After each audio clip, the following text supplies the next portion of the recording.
I would like to call upon stage Utkarsh, Singh, SVP and Business Head, Rainshine Entertainment.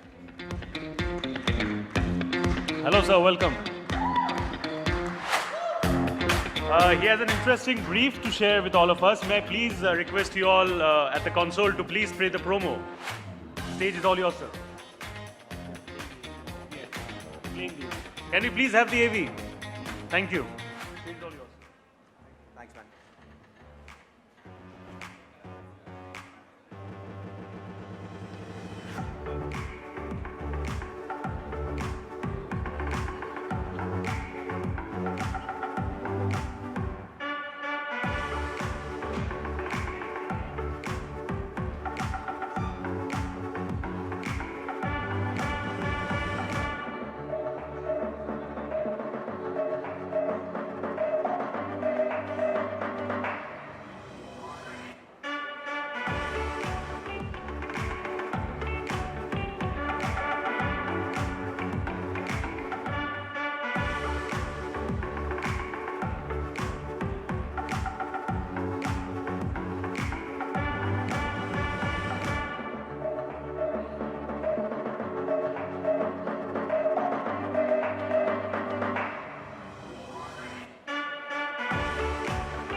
Thank you, everyone, for giving me this minute and a half to just introduce Rainshine India to you.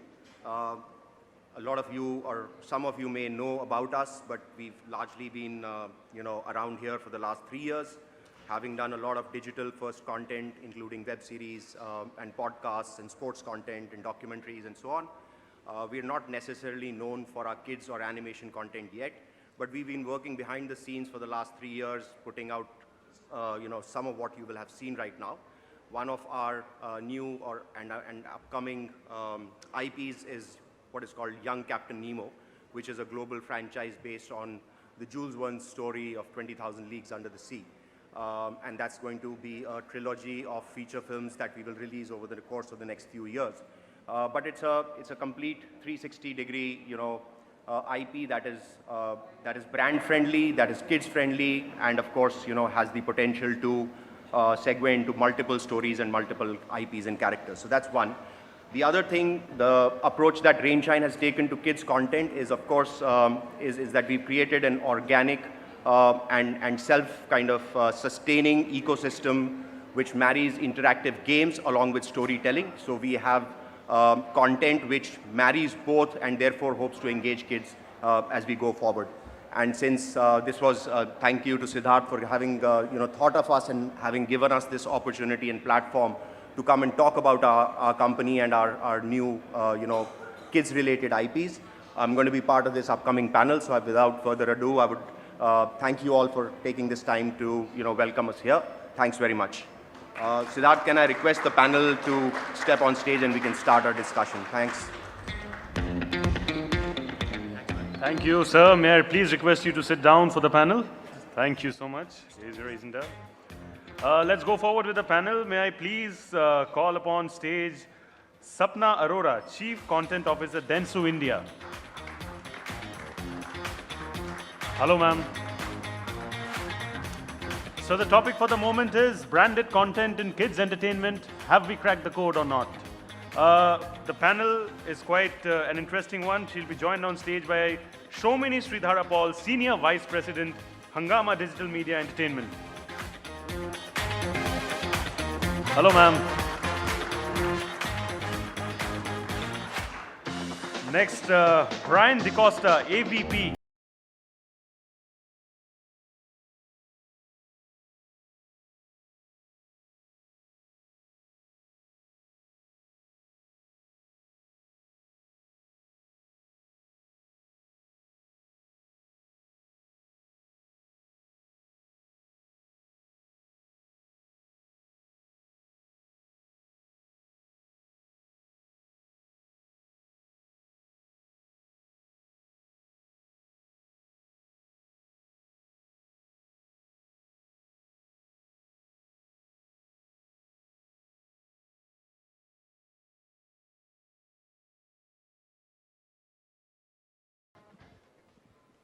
Hi, everyone.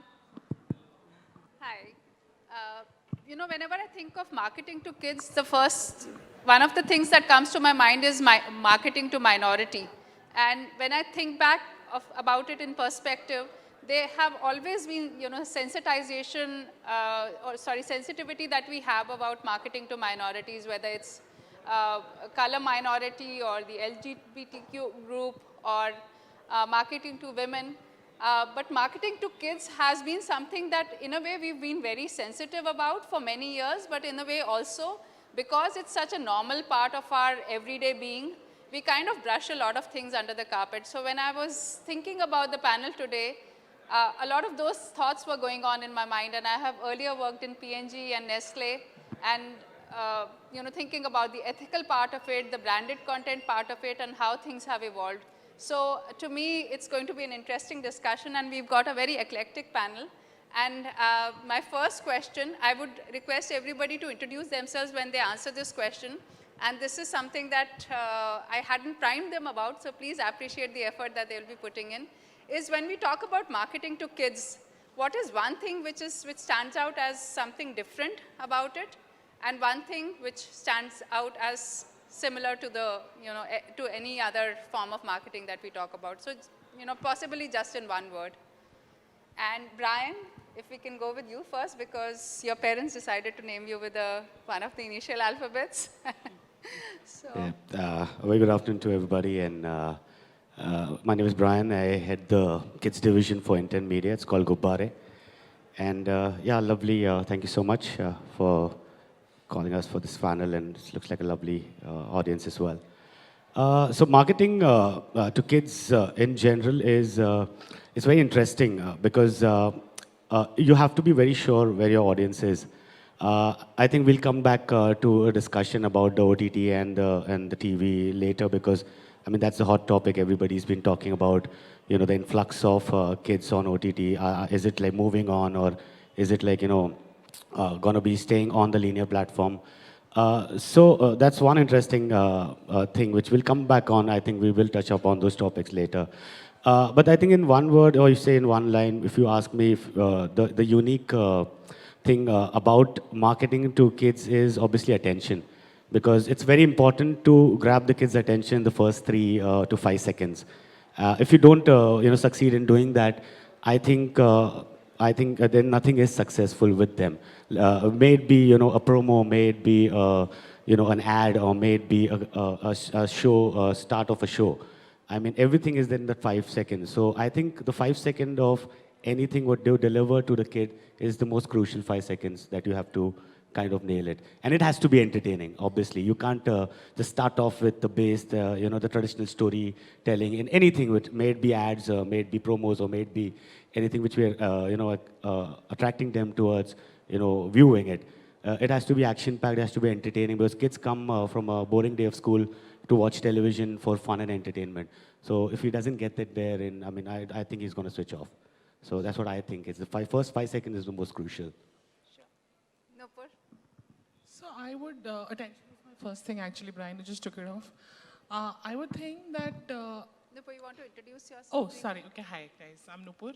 I head revenue for the youth music, English and the kids channels. That is a lot of channels, okay? So here it goes. That's Nickelodeon, Sonic, Nick Jr., Nick HD, MTV, MTV Beats, Comedy Central, Colors Infinity. That's it. Okay. It's all about revenue. I've done revenue all my life, sales. So just been the special niche genre. It kind of takes my journey from kids to youth. So yeah, trying to be a specialist over here. Just to answer your question, so one word for both the questions would be opinion, okay? But I'm going to try and do a suffix and a prefix over here. They are the opinion makers, and the other way, they're the opinion influencers. From earlier, opinion makers, like he said, they look at it and they have an opinion. Trust me, it largely sticks with them. That's how they are. And opinion influencers, in the current scheme of things, our kids are very smart. They're self-assured. They know their work. They know their business. So it's important to leverage this audience. So that's where kids are. Sure. Soumini? Hi. So I work with Hungama Digital Media, and we work with all kinds of content. So kids is something that I have been engaging with for the last 3-4 years. And my approach on kids is it has to be age appropriate.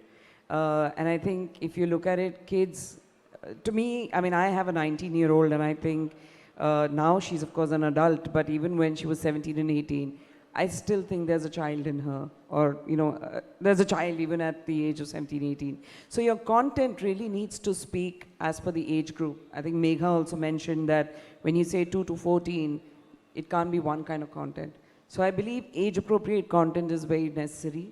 Elements like 5 seconds and all of that are they're the following points to it, but it has to be, and that's how we've always looked at content, that you have a toddler, you have a child, you have a tween, you have teen, and you have adolescent. That's how you break it up. Yeah. Utkarsh. Right. Hi. I've already introduced myself, but for people who may have come in later, my name is Utkarsh Singh. I'm the business head, one of the business heads at Rainshine India. Okay, so to answer your question, one thing which is different to other audiences, I think, is the kids cohort. They are still not, they still haven't kind of evolved to a level where they say, I love sports, or I love, whatever. I love horror or action or war or whatever. So in that sense, so that's one, which is, they are common in their, in their consumption of content from that standpoint. And the flip side of that is that is how they're similar to the rest of the audiences in the way that we need to market is content insights, right? So therefore, great content will always make its mark, and therefore, so that's the spectrum with which I am looking at your question. So one is that there may not necessarily be very, very siloed in their in the audience cut.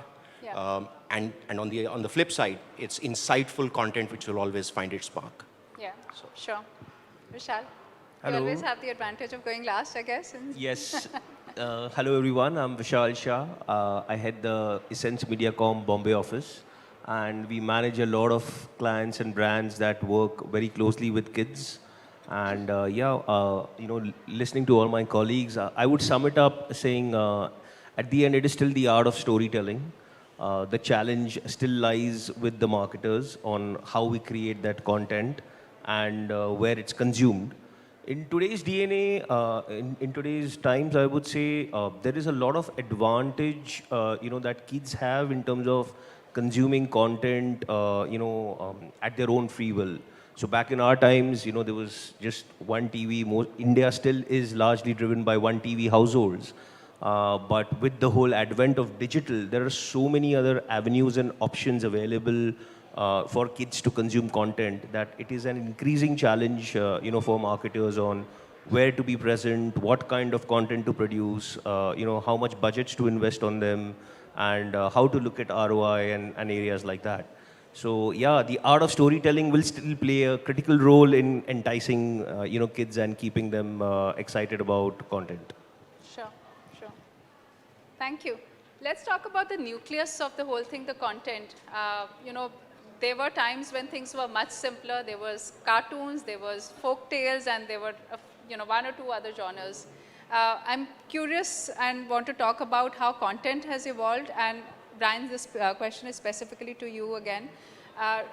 Can you help us understand when you are, thinking about content strategy, how do you compartmentalize and how do you structure, and how's the whole approach, when you talk about your 2-year, 3-year plans, how are you being able to see into the future how things are evolving, and what's your view on that?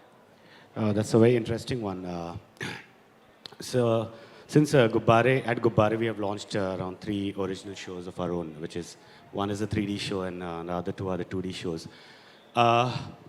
So India is a land of storytelling, right? We come from a very rich culture of storytellers and storytelling.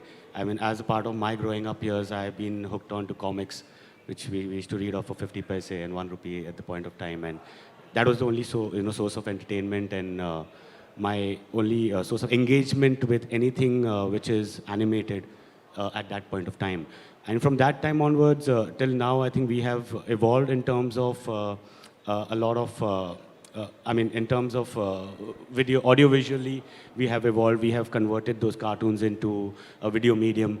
But one thing which is not changed is obviously is the storytelling. I mean, it is the most core of any content. What we look at while we're creating content also at Gubbare is we keep the audience at the core. I mean, as kids, what would I love to watch? As kids, what was I watching? What are today's kids, what they watch? And with a little bit of help from the research as well, we get to know what kind of genres are working in the category and what are the kids are watching right now. But overall, said and done, it has to appeal to the child in me. Like the Walt Disney once famously said, I don't make animation for kids. I make animation for the kid in you. So he actually targets the kid in every adult. I think that's the most important thing and the most important takeaway for every animator, every person who's part of this industry to keep in mind that storytelling has to be the core of everything. I mean, it has to start with a good story. Concept is very essential. I mean, a lot of people go wrong with making a show and यार दो character ले लेते हैं उनको आपस में fight करा देंगे एक विलन होगा इतना सिंपल नहीं है आप बैठोगे आप when you sit to watch I mean you think from a kid's perspective we are not dealing with we are talking to a kid but actually we are dealing with adults because the biggest problem what a creator makes is that underestimating the audience and saying that oh यार बच्चों के लिए कुछ भी बना देते ऐसा नहीं है a lot of heart and soul and a lot of stuff because they understand उनको आप you can't fool them. They understand. I mean, if a person is falling down, हाँ केले का छिलका वहाँ है इसके लिए गिरा है वो ऐसे ही नहीं भागते भागते गिर गया है. You can't make senseless stuff. So I mean, we are actually catering to a very intelligent audience because everything is black and white for them. There is no gray area in this, and that's why they are one of the most toughest audience to crack. I mean, I've been in the industry for the last 22 years, and all I've noticed is the evolution is. Kids are growing up. They're passing on the baton to their brothers and sisters. They're following suit. They're watching the same content. That's why shows like I think Megha spoke about Motu Patlu being been there for last 10 years and kids are still watching it. I mean, obviously there are different kids who are watching it. Their brothers and sisters are watching it. The elder kids have moved on to different content, anime and all other kind of stuff what they like, which has the 14+ content. So I think in everything what we create, I think the story is the most essential. Concept has to have longevity. Obviously, the genre, if you ask me what works currently and what will keep on working, and it has been a classic example, if you take shows from the past, it's comedy and action. And anything in that genre, if you create with all your heart and obviously have some sense into making that and don't make mindless, senseless slapstick comedy, obviously kids and audience will appreciate and accept it. Sure. Utkarsh, just talking about content and taking that conversation further, there have been IPs that Rainshine has developed. And so please talk a little more about that. And also if you could throw some insight into how the inside generation work is done. So how's how do you handle the research part? Because I think a lot of us are familiar and I for particular, I'm very familiar with how we used to handle market research with companies like P&G and Nestle and Reckitt. Sure. But just curious to know how it's handled in the kids space. So yeah, not so much, not necessarily only on the kids space, but coming to one, for example, the subculture, pop culture, for example, the percolation or prevalence of, let's say, esports, catalyst events like, study from home, moms wanting kids to be further, focused onto saying, "Acha, mera sar mat kha, tu ab tere ko, Minecraft khelna, to bhi Minecraft khel le boss," right? I know, for example, so we created an IP around gamer moms. The insight is, I have finally realized why my kid wants that extra 2 minutes to stay and play the game or complete that level, because completing that level is more important than finishing lunch or finishing homework, right? And therefore, the mom's now converted to a gamer. And she's found her cohort and now gone out, looking for other, like soccer moms has gone out to look for gamer moms. And we have a show around that. and it's targeted at a niche of a niche, but because the insight is global, we hope it will resonate with the rest of the moms and the kids, right? So that's only one example. I mean, that's not a science that we've evolved which just says, okay, all of our content will be created like that. But coming to a quick kind of example from Rainshine, like I said, I think we're a young company, so only 3 years, but 3 years old, 4 years old since inception. I kind of deduct the 2 years of the pandemic, and therefore we're only 2 years old in that sense. But because of the people who work with us, great creators, etc. So, we've come up with one of the needs of the digital media or the digital world that we live in was not only just vanilla content. It was content backed by interactivity, and therefore we've created, we invested in storytelling, which would lead us to interactivity. So therefore, there is an entire ecosystem of games that we own, which you can then, these are gaming engines given to animation, and you can then, you can code the UI depending on, let's say, a brand conversation that you're having. So you can have like a game like a Candy Crush, where you can, now your leveling up is collecting Cadbury's points or Kellogg's points or health points. Then we have storytelling around fruits and vegetables, right? We have storytelling around moms and kids. Like we have a fleshed out, let's say, an FPC, which is like 400 episodes of, kids content related to parenting, which talks about everything from prenatal all the way up till, let's say, 5 years, 6 years of the child, what a mother needs and what a kid needs, and psychology mixed with science and so on and so forth. So there's various genres of that, but I think for us, what's been the driving philosophy till now has been to build in interactivity into the content, and that's purely because of the digital world that we live in. So if that gives you a sense of how we're approaching this kids content area. So we've spoken about content, Soumini. What I want to ask you is, how has the distribution evolved? What is the innovation you're seeing on that? I know Hungama has been busy doing a lot of innovative stuff. Where do you see things are evolving? Yeah, I think, if I look at what we've been doing as a company, right, we have our own OTT platform, which is the main Hungama. In fact, Hungama Play was a separate video platform. Now it's combined with music. So kids, of course, kids content is part of the offering. We're also launched a separate OTT, which was what I had mentioned with regards to the whole age philosophy, where we were creating original content. But I think the biggest challenge was always, how do you monetize, right? So I wish Nupur was part of our team, then we would have gone to her saying, please help us monetize this. But, the reality here is you have limitations when it comes to advertising revenue. SWOD is picking up in a lot of OTT platforms, but I think kids as a genre from an SWOD perspective is still very, very nascent. So currently we ourselves have taken another pivot to the whole approach, and we've launched our own metaverse, and we believe the way we are building the metaverse, we first of all believe that we are defining how people can build metaverse and actually be a part of our platform, where then it's kind of industry agnostic, genre agnostic, and I think there's an opportunity to bring in kids content and kids interactions. And I think like what Utkarsh said, the interactivity is now hygiene. It's like at one time Facebook brought in things like and heart, and everybody had to have it. That's what it's becoming now. If you don't have an interaction element, you will not be able to really grow and get that kind of engagement and feedback. But yeah, from a distribution point of view, I think it's work in progress for life. Every vehicle now is very, is very territorial about the community they have. You go to a telco, they're like, "Ye hamari community hai." You go to an app store, that's their community. You go to a Play Store, so everyone's building communities. The reality is the consumer is saying, "मैं किसी का नहीं हूँ, मैं जाऊँगा जहाँ पे मुझे जाना है." So, ठीक है. I think it's all work in progress. We've got to look at the right age, the right kind of content, the right kind of presentation and interaction. And I believe, it'll all work when stakeholders like this sitting together can collaboratively work and create one solution so that the consumer doesn't really have to think or the child doesn't have to think, "Main kahan jaun?" You know, so yeah, we're all, I think, trying in our own way. Okay, interesting. So Soumini, you said that consumer किसी का नहीं है, उसका मन है जहाँ जाएगा.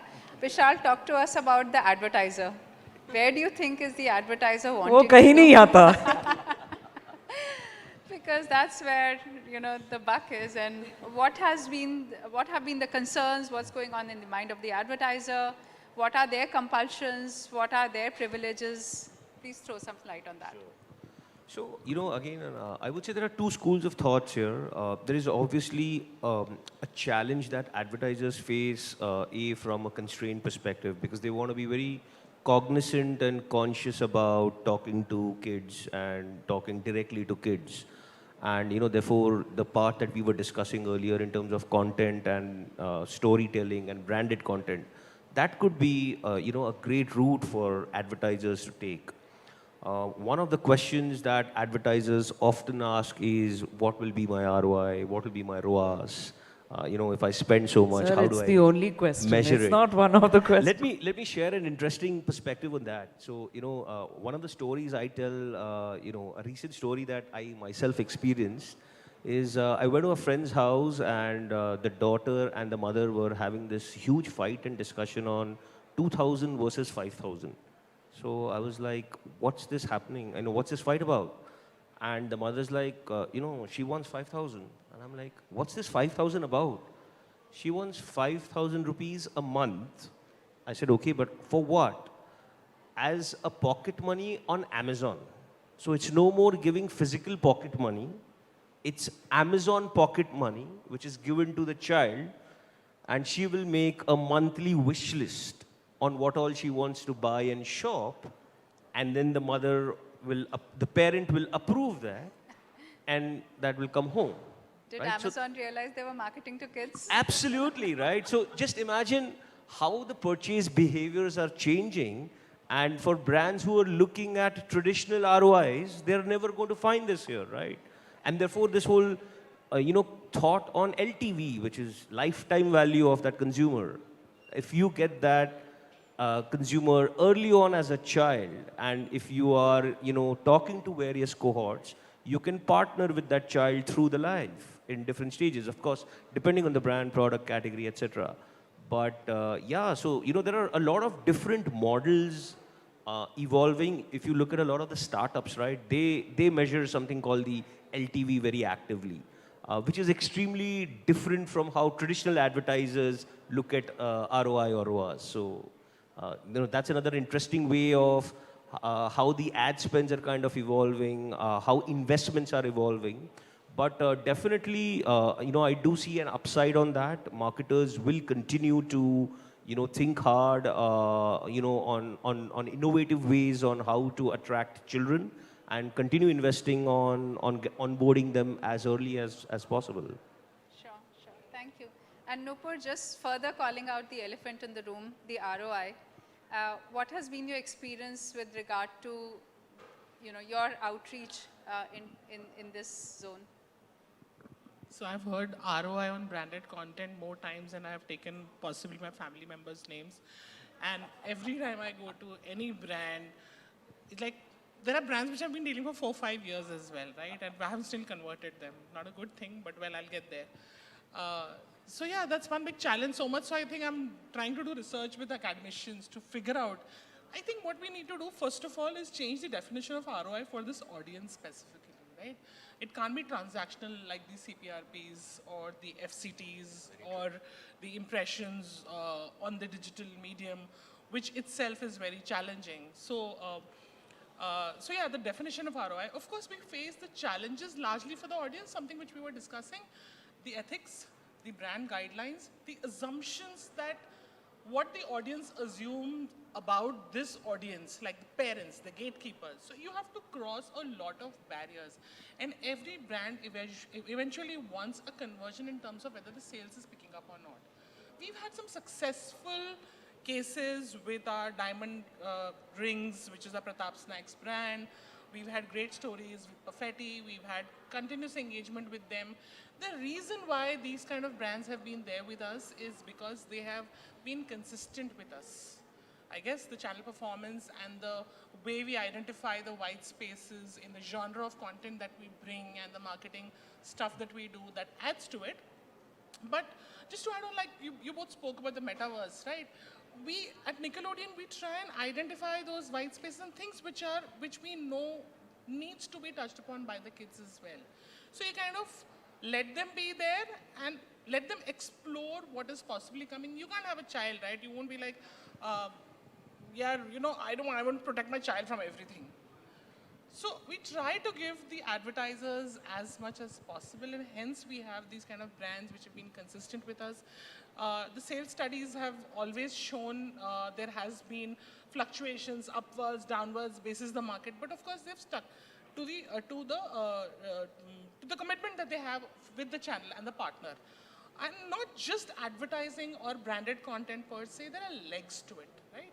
Apart from getting your brand inside the content and making sure that the child notices it, uses the pester power to make sure that the parent is buying that stuff, you have to be in the entire environment. You have to be in the ecosystem. So whether it's gaming, we've been doing great stuff with Nazara for quite some time. We have our own games as well. So we get there. But no, I've never been able to satisfy the ROI for any brand. Trust me, I can tell you that. Try the LTV dimension now. Yeah, possibly we'll do that.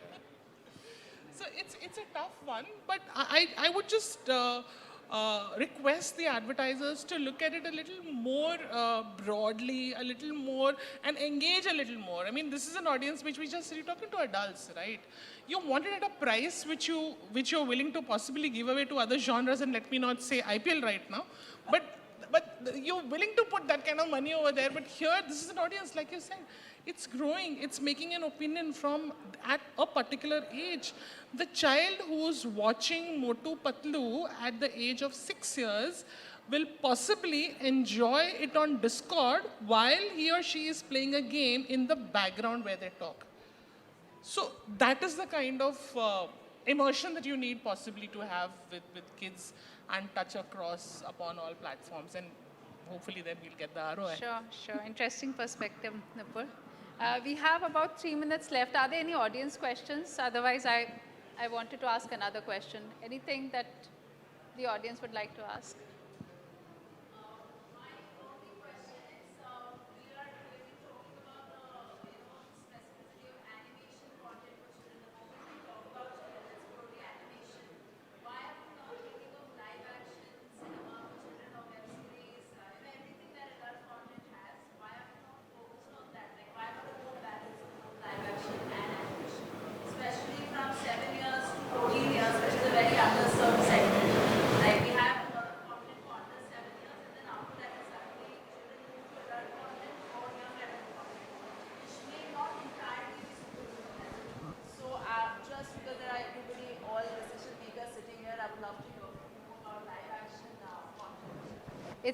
It's a very similar case of, you know, when a kid is growing up and they are about 12 years of age, suddenly sometimes when you go shopping for clothes for them, you find there's nothing in the kids section, and what you have in the adult section is not probably, you know, appropriate for them in terms of the design and the fabric and so on. So you're stuck somewhere in between. So completely understand your question.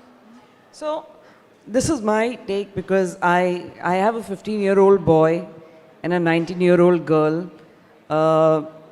They always watch shows which was not appropriate for their age. But I think the reality is that, and again, it depends gender-wise, right? I think girls get more into social media as they, you know, start growing up or have access to their own device. So they're not really dependent on long-form content at all. You know, I think the Reels takes care of their entertainment. And as far as the boys are concerned, I'm sure most people will agree, once they hit 12 or 13, it's the games. So they don't really, again, care for live action. So there's really no audience for it that much.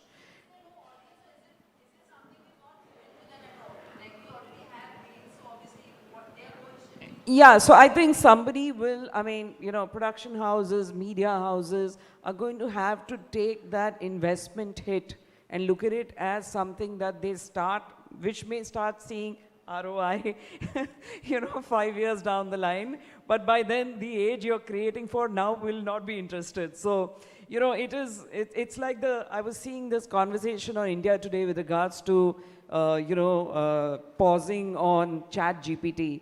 And Rahul, the journalist, he made a very valid point. He said, by the time the government figures out how to get this on hold, everything else will have moved on. We'll have ChatGPT 5, 6, 7. So I think that turnaround time is a bigger challenge. And I'm sure someone like Utkarsh, who runs a content creation house, will be able to actually answer how soon can you start creating those kind of content. I want to hear some contrary points of view, No, so there's please go ahead. Yeah, Utkarsh. so contrarian only. Sorry, what's your name?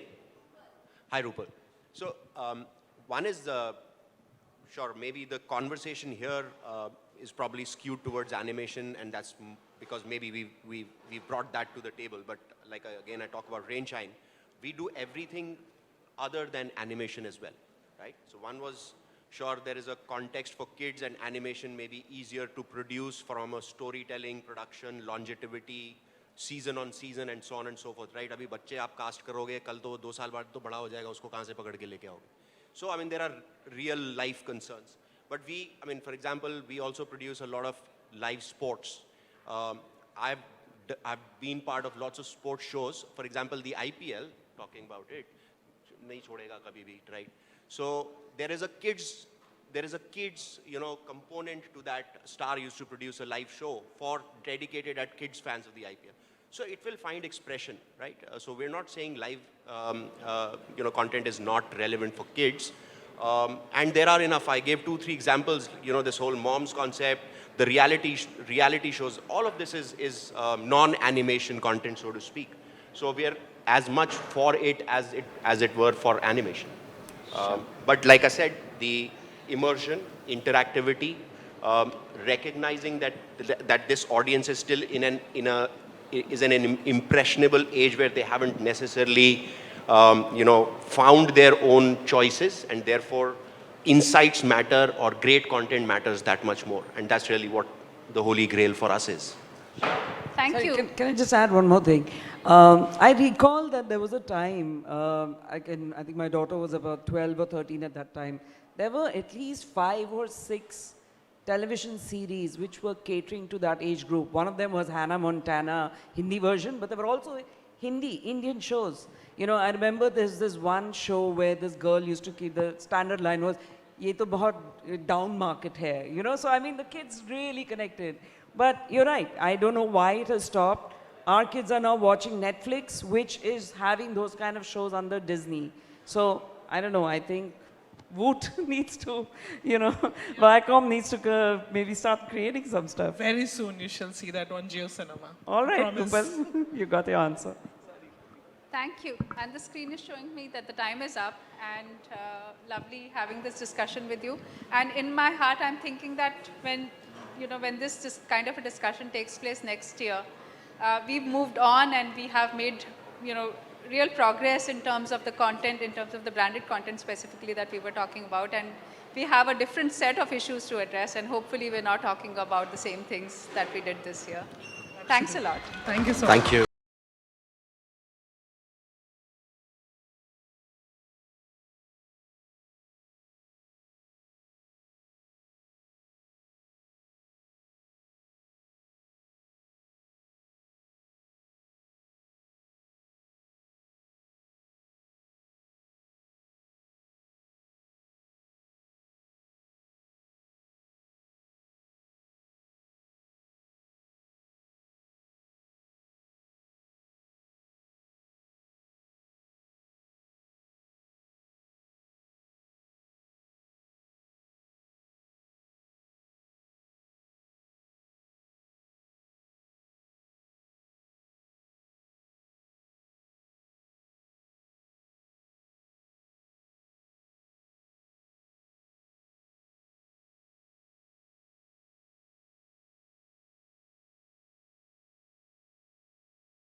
Thank you so much. Huge round of cheers, ladies and gentlemen. Thank you so much.